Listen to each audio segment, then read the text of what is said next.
ಶಿವ-ಪಾರ್ವತಿ ವಿವಾಹಚೇತನ ಮತ್ತು ಶಕ್ತಿಯ ಶಾಶ್ವತ ಸಂಗಮ ಸತಿಯ ನಂತರದ ಮೌನ ಕಾಲಕ್ಕೂ ಮೀರಿದ ಪ್ರಾಚೀನ ಯುಗದಲ್ಲಿ ಬ್ರಹ್ಮಾಂಡವು ತನ್ನ ಬಾಲ್ಯದಲ್ಲಿದ್ದ ಸಮಯದಲ್ಲಿ ದೈವಿಕ ನಿಯಮಗಳು ಸೃಷ್ಟಿಯನ್ನು ನಡೆಸುತ್ತಿದ್ದಾಗ ಭಗವಾನ್ ಶಿವನು ಪರಮ ತಪಸ್ವಿಯಾಗಿ ಜೀವನ ನಡೆಸುತ್ತಿದ್ದನು.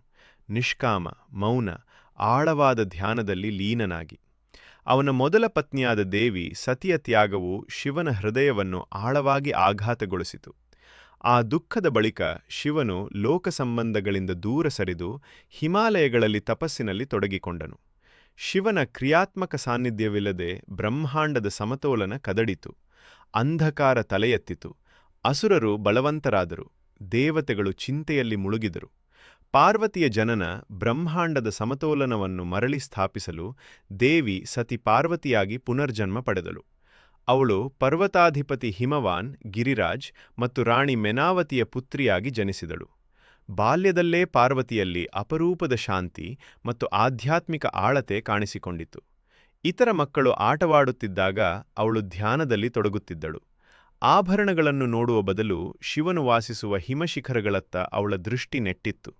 ಅವಳ ಮನಸ್ಸಿಗೆ ನೆನಪಿರಲಿಲ್ಲ, ಆದರೆ ಆತ್ಮಕ್ಕೆ ತಿಳಿದಿತ್ತು. ಹಿಮಾತ್ಮಕ್ಕೆ ತಿಳಿದಿತ್ತು, ಹಿಂದಿನ ಜನ್ಮದ ಬಂಧನ ಇನ್ನೂ ಜೀವಂತವಾಗಿತ್ತು. ದೈವಿಕತೆಯತ್ತ ಆಕರ್ಷಿತ ಆತ್ಮ ಪಾರ್ವತಿ ಬೆಳೆಯುತ್ತಿದ್ದಂತೆ ಶಿವನ ಮೇಲಿನ ಅವಳ ಭಕ್ತಿ ಅಚಲವಾಯಿತು. ಭಸ್ಮಲೇಪಿತ ತಪಸ್ವಿ, ಅಹಂಕಾರದ ಸಂಹಾರಕ, ಕರುಣಾಮಯ ಮಹಾದೇವನ ಕಥೆಗಳನ್ನು ಕೇಳಿ ಅವಳ ಹೃದಯ ಅವನನ್ನು ಗಮ್ಯವೆಂದು ಗುರುತಿಸಿತು. ಆದರೆ ಶಿವನು ಆಳವಾದ ಧ್ಯಾನದಲ್ಲಿ ಮುಳುಗಿದ್ದನು. ಲೌಕಿಕ ವಿಷಯಗಳೆಲ್ಲ ಅವನಿಗೆ ಅಸ್ಪರ್ಶ್ಯವಾಗಿದ್ದವು. ಶಿವನ ಸಂಗಮವಿಲ್ಲದೆ ಸೃಷ್ಟಿ ಅಪಾಯದಲ್ಲಿದೆ ಎಂಬುದನ್ನು ಅರಿತ ದೇವತೆಗಳು ಪಾರ್ವತಿಯತ್ತ ದೃಷ್ಟಿ ಹಾಯಿಸಿದರು. ಶಿವನ ಮೌನವನ್ನು ಭೇದಿಸಬಲ್ಲದು ಅವಳ ಭಕ್ತಿಯೇ ಎಂಬ ವಿಶ್ವಾಸ ಅವರಿಗೆ ಇತ್ತು. ಪಾರ್ವತಿಯ ಮಹಾತಪಸ್ಸು ರಾಜಮನೆತನದ ಸೌಕರ್ಯಗಳನ್ನು ತ್ಯಜಿಸಿ ಪಾರ್ವತಿ ಹಿಮಾಲಯದ ಕಾಡುಗಳಿಗೆ ತೆರಳಿದಳು. ಅವಳು ಕಠಿಣ ತಪಸ್ಸು ಆರಂಭಿಸಿದಳು. ಉಪವಾಸ, ಧ್ಯಾನ, ಬೇಸಿಗೆ, ಚಳಿ, ಮಳೆ, ಹಿಮ ಆಲ್ ಸಹಿಸಿಕೊಂಡು. ವರ್ಷಗಳು ಕಳೆದವು. ಋತುಗಳು ಬದಲಾಗಿದವು. ದೇಹ ಕ್ಷೀಣಿಸಿತು, ಆದರೆ ಸಂಕಲ್ಪ ಮತ್ತಷ್ಟು ಬಲವಾಯಿತು. ಪರ್ವತಗಳೇ ಅವಳ ತ್ಯಾಗಕ್ಕೆ ಸಾಕ್ಷಿಯಾದವು. ನದಿಗಳು ಶಾಂತವಾದವು. ಗಾಳಿಯು ಮೃದುಗೊಂಡಿತು. ಮೃಗಗಳು ಸಹ ಮೌನವಾಗಿ ಅವಳ ಸುತ್ತ ಸೇರಿಕೊಂಡವು. ಅವಳ ತಪಸ್ಸು ಆಸೆಯಿಂದ ಹುಟ್ಟಿದದ್ದಲ್ಲ, ಅದು ಶುದ್ಧ ಭಕ್ತಿಯ ಪ್ರತಿರೂಪವಾಗಿತ್ತು. ಶಿವನ ವೇಷ ಮತ್ತು ಅಂತಿಮ ಪರೀಕ್ಷೆ ಪಾರ್ವತಿಯ ನಿಷ್ಠೆಯಿಂದ ಚಲಿತನಾದರೂ ಅವಳ ದೃಢತೆಯನ್ನು ಪರೀಕ್ಷಿಸಲು ಶಿವನು ನಿರ್ಧರಿಸಿದನು. ಒಬ್ಬ ವೃದ್ಧ ಸನ್ಯಾಸಿಯ ವೇಷದಲ್ಲಿ ಅವಳ ಮುಂದೆ ಬಂದು ಶಿವನನ್ನು ನಿಂದಿಸಲು ಆರಂಭಿಸಿದನು. ಅವನ ಭಸ್ಮಲೇಪಿತ ದೇಹ, ಸನ್ಯಾಸ ಜೀವನ, ವಿಚಿತ್ರ ರೂಪವನ್ನು ಹಾಸ್ಯಗೊಳಿಸಿದನು. ಪಾರ್ವತಿ ಶಾಂತವಾಗಿ ಕೇಳಿದಳು.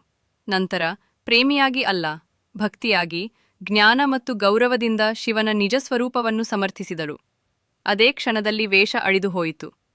ಮಹಾದೇವನು ದಿವ್ಯ ರೂಪದಲ್ಲಿ ಅವಳ ಮುಂದೆ ಪ್ರತ್ಯಕ್ಷನಾದನು. ಪ್ರಕಾಶಮಾನ, ಅನಂತ, ಕರುಣಾಮಯ. ದೈವಿಕ ಸ್ವೀಕಾರ ಶಿವನು ಪಾರ್ವತಿಯ ಭಕ್ತಿಯನ್ನು ಅಂಗೀಕರಿಸಿ ಅವಳನ್ನು ತನ್ನ ಶಾಶ್ವತ ಅರ್ಧಾಂಗಿಯಾಗಿ ಸ್ವೀಕರಿಸಿದನು. ಆಕಾಶದಲ್ಲಿ ದಿವ್ಯ ದುಂದುಬಿಗಳು ಮೊಳಗಿದವು. ದೇವತೆಗಳು ನಮನ ಸಲ್ಲಿಸಿದರು. ಬ್ರಹ್ಮಾಂಡಕ್ಕೆ ಸಮತೋಲನ ಮರಳಿ ಬಂದಿತು. ಬ್ರಹ್ಮದೇವನೇ ವಿವಾಹವನ್ನು ಪ್ರಸ್ತಾಪಿಸಿದನು. ವಿಷ್ಣುದೇವನು ಪವಿತ್ರ ವಿಧಿಗಳನ್ನು ಮಾರ್ಗದರ್ಶನ ಮಾಡುವುದಾಗಿ ವಾಗ್ದಾನ ಮಾಡಿದನು. ದೈವಿಕ ವಿವಾಹದ ಸಿದ್ಧತೆ ಪಾರ್ವತಿ ತನ್ನ ತಾಯ್ತಂದೆಗಳ ಬಳಿಗೆ ಮರಳಿದಳು.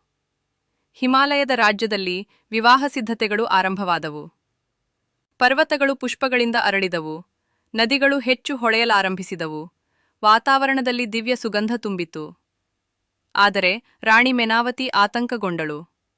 ಭಸ್ಮ, ಸರ್ಪಗಳು, ಭೂತಗಣಗಳ ಜೊತೆ ಇರುವ ಶಿವನ ರೂಪ ಅವಳಿಗೆ ಭಯ ಉಂಟುಮಾಡಿತು.